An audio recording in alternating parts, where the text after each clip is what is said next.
ফিলিস্তিনি শরণার্থীদের তাঁবু শিবিরে হামলার একটি এআই ছবি অল আইজ অন রাফা স্লোগানে সোশ্যাল মিডিয়ায় রীতিমতো ঝড় তুলেছে।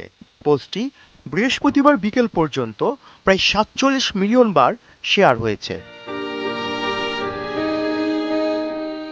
মঙ্গলবার নিজের ইনস্টাগ্রামে স্টোরিতে দ্য মাদারহুড হোমের একটি পোস্ট শেয়ার করেছেন আলিয়া ভাট, যেখানে লেখা আছে, সব শিশুই ভালোবাসার যোগ্য, সমস্ত শিশু নিরাপত্তার যোগ্য, সব শিশু শান্তির যোগ্য, সমস্ত শিশুর জীবন প্রাপ্য, সমস্ত মায়েরা তাদের সন্তানদের সেই ভালোবাসা দিতে সক্ষম হওয়ার যোগ্য। ইসরায়েলে হামলার প্রতিবাদ জানিয়ে সোশ্যাল মিডিয়ায় বরুণ ধাওয়ান হ্যাশট্যাগ করে লিখেছেন অল আইজ অন রাফা, যার অর্থ দাঁড়ায় সবার চোখ রাফার দিকে। ইনস্টাগ্রাম স্টোরিজে ইউনিসেফের অফিসিয়াল ইনস্টাগ্রাম হ্যান্ডেলের একটি পোস্ট শেয়ার করেছেন কারিনা কাপুর। পোস্টটি ছিল ইউনিসেফের নির্বাহী পরিচালক ক্যাথরিন রাসেলের, যিনি রাফাতে শিশু ও মানুষ হত্যার নিন্দা করেছেন।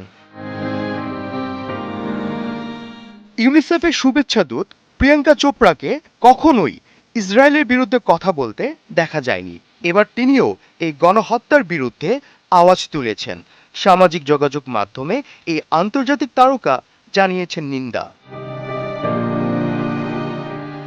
এছাড়াও মাধুরী দীক্ষিত, তৃপ্তি ডিমরি, ফাতিমা সানা শেখ, রিচা চাড্ডা, সামান্তা প্রভু, দিয়া মির্জা এবং স্বরা ভাস্করের মতো তারকারাও ফিলিস্তিনি ও রাফাবাসীর প্রতি সংহতি প্রকাশ করে ইসরায়েলি হামলার নিন্দা করেছেন।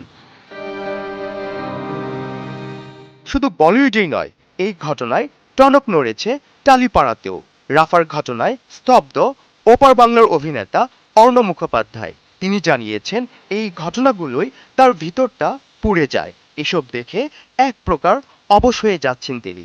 ওপার বাংলার আরেক অভিনেতা ঋতব্রত মুখোপাধ্যায় সামাজিক যোগাযোগ মাধ্যমে শেয়ার করেছেন অল আইজ অন রাফা।